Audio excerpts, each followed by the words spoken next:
అని నువ్వు కూతురు కూతురు ఆనందం అని చెప్పి నీ ఆరోగ్యం పాడు చేసుకుంటున్నావు. ఇలా అయితే బ్రతకడం కష్టమయ్యా. నా కూతురి ఆనందం కంటే నాకు ఏది ముఖ్యం కాదు. తనని ఆనందంగా ఉంచడంలోనే నేను ఆనందంగా ఉంటాను. నాన్న త్వరగా రా నాన్న, నాకు బాగా ఆకలిస్తుంది. తొందరగా ఇంటికి వెళ్ళిపోదాం. ఏం పర్లేదు డాక్టర్, నేను చూసుకుంటాను.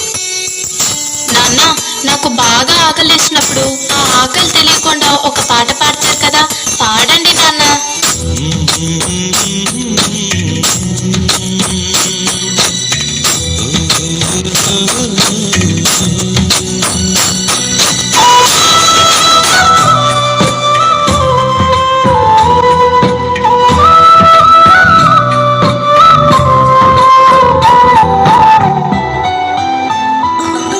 గుమ్మడి గుమ్మడి ఆడిందంటే అమ్మాడి, డాడీ ఊపిరిలో మురిసే కూచిపూడి.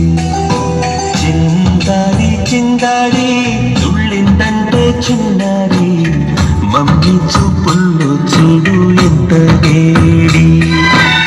నాన్న కాళ్ళు నొప్పి వస్తున్నాయి నాన్న. వద్దంటే వినదే పగలంతా ఆడి పాడి, ముద్దైన తినదే పరిగెత్తే పైడి లేడి, చిలకల్లే చెవిలో ఎన్నో సునాడి.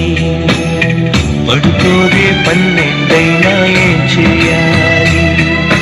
గుమ్మాడి గుమ్మాడి ఆడిందంటే అమ్మాడి, డాడీ ఊపిరిలో మురిసే కూచిపూడి.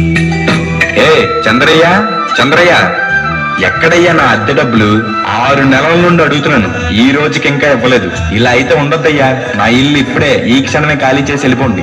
అయ్యా కొంచెం చిన్నగా మాట్లాడండి అయ్యా, లోపల నా కూతురు నిద్రపోతుంది, విన్నదంటే బాధపడుతుంది. ఎలాగైనా 2 రోజులు మీ డబ్బులు కట్టేస్తానయ్యా. ఏంటి చిన్నగా మాట్లాడాలా? అద్దె కట్టడం చేత కాదు గాని కూతురు ముందు పరువు కావాల్సి వచ్చిందా? రేపుటి కల్లా నా అద్దె డబ్బులు నాకు ఇవ్వకపోతే ఇంట్లో ఒక్క సామాను కూడా ఉండేవను. ఏమైంది నాన్న? ఏం లేదమ్మా, పద పడుకుందాం. నేను మొత్తం విన్నాను నాన్న, నువ్వేం బాధపడకు నాన్న. నేను బాగా చదువుకొని ఒక మంచి ఉద్యోగం చేస్తాను. మనమే ఒక మంచి ఇల్లు కట్టుకొని ఆనందంగా ఉందాం. అప్పుడు ఎవరికి డబ్బులు ఇవ్వాల్సిన అవసరం లేదు కదా. నువ్వేం బాధపడకు నాన్న. ఎన్నెన్నో ఆశలతో పెంచానమ్మ గుండెల్లో,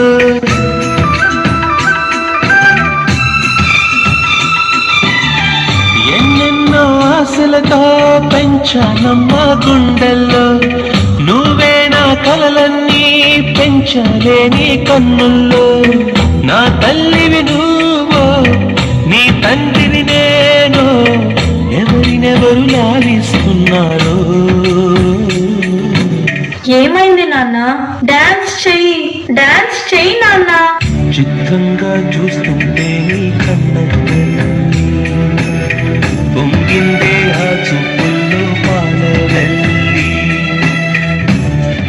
నాన్న రేపు నాకు ఢిల్లీలో ఇంటర్వ్యూ ఉంది. అందులో కానీ నేను సెలెక్ట్ అవుతే 60,000 జీతం వస్తుంది. ఇక మన కష్టాలన్నీ తీరిపోతాయి, హ్యాపీగా బ్రతికేయచ్చు. నీ ప్రశ్నలు నీవి, ఎవ్వరో బదులెవ్వరుగా. జాగ్రత్త అమ్మా, నీకోసం ఎదురు చూస్తూ ఉంటాను. త్వరగా వచ్చేవా? ఖచ్చితంగా ఆ జాబ్ ని సంపాదించే వస్తా. ఏ గాలో నిన్ను తరుముతుంటే అల్లరిగా, మరి నేను వెళ్ళొస్తాను నాన్న, నువ్వు జాగ్రత్తగా ఉండు.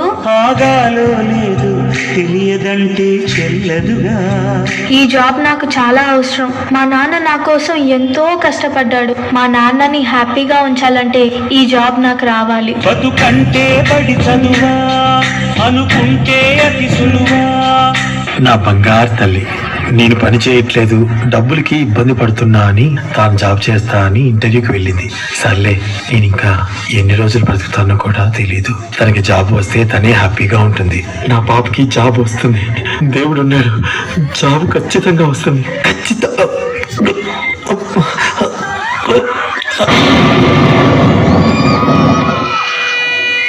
పొరపడినా పడినా జాలి పడదే కాలం మనలాగా.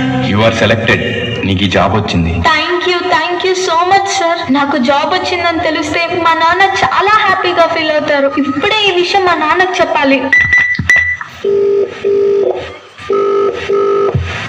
ఏంటి నాన్న ఫోన్ లిఫ్ట్ చేయట్లేదు. సరేలే, డైరెక్ట్ గా వెళ్ళి సర్ప్రైజ్ చేద్దాం. ఆయన హ్యాపీగా ఫీల్ అవ్వటం నేను కల్లారా చూడాలి. ఒక నిమిషం కూడా ఆగిపోదే నువ్వు వచ్చేదాకా.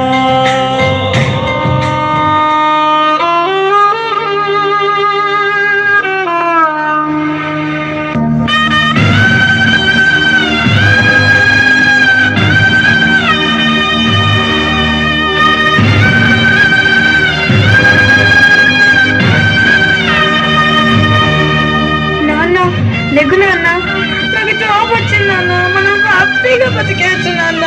నాన్న లెగ్గు నాన్న, నాకు భయం వేస్తుంది నాన్న. నాన్న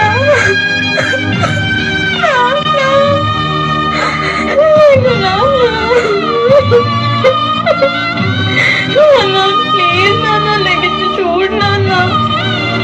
అందులో కానీ సెలెక్ట్ అయితే 60,000 జీతం వస్తుంది. ఇక మన కష్టాలన్నీ తీరిపోతాయి. హ్యాపీగా బ్రతికేయచ్చు. నాన్న లెగ్గు నాన్న, నాతో డాన్స్ చేస్తావు కదా నాన్న, ఇప్పుడు కూడా చేద్దాం లే నాన్న. నాతో కలిసి డాన్స్ చేయి నాన్న, ప్లీజ్ నాన్న. నాన్న నాన్న